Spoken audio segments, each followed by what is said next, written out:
This is a rapid summary of Radical Candor by Kim Scott. This book provides a framework for leaders to give better feedback and build stronger teams. It argues that the best managers are not just nice or tough, but are those who can balance caring for their people on a personal level with the willingness to challenge them directly. There are three main points to this book. First, understanding the core framework of radical candor, which combines caring personally with challenging directly. Second, recognizing and avoiding the pitfalls of the other three leadership styles: ruinous empathy, obnoxious aggression, and manipulative insincerity. And third, putting radical candor into practice using a systematic approach to get stuff done. Let's explore these points in more detail. The first point is the core concept of radical candor. Imagine a graph with two axes.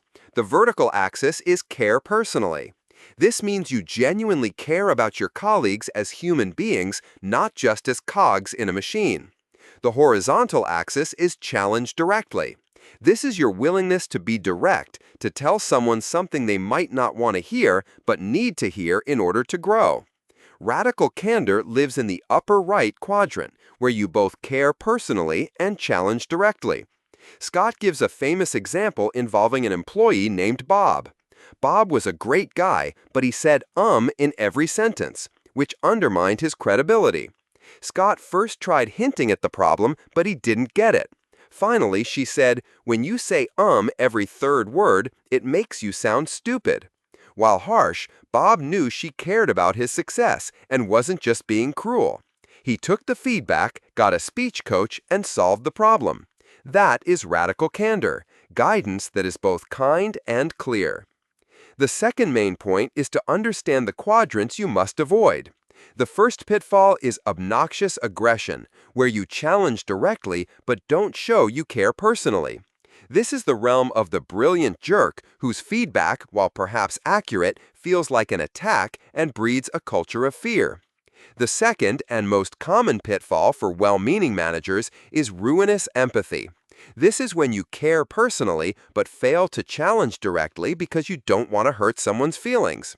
You praise mediocre work to be nice, which is ultimately dishonest and prevents your team members from improving. The final and worst quadrant is manipulative insincerity. Here, you neither care nor challenge. This is where backstabbing, political behavior, and false apologies thrive. The third main point is about practical application. Radical candor isn't just about feedback, it's about building a culture that gets results. Scott introduces the Get Stuff Done, or GSD wheel, a 7-step process that runs on radically candid communication. It flows in a cycle. First, you listen to ideas from your team.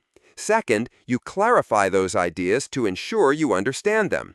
Third, you encourage debate to get the best thinking on the table. Fourth, you, as the leader, decide on a course of action. Fifth, you persuade the team to get behind the decision. Sixth, you execute. And seventh, you learn from the results, which leads you back to listening. This cycle provides a structure for running meetings and managing projects in a way that encourages and relies on open, honest communication. In summary, radical candor is about moving beyond the false choice between being a soft manager and a tough one. The key insight is that effective leadership requires building genuine relationships and having the courage to engage in direct, clear communication for the benefit of your team and your mission. A key takeaway from the book is that to build a culture of feedback, you must lead by example. Start by soliciting candid feedback about yourself before you start giving it to others. As Scott writes, the single most important thing a boss can do is focus on guidance, giving it, receiving it, and encouraging it. For related reading, consider Crucial Conversations by Patterson, Grenny, McMillan, and Schweitzler, which provides tools for high-stakes discussions, and The 5 Dysfunctions of a Team by Patrick Lencioni, which also highlights the foundational role of trust and healthy conflict in team performance.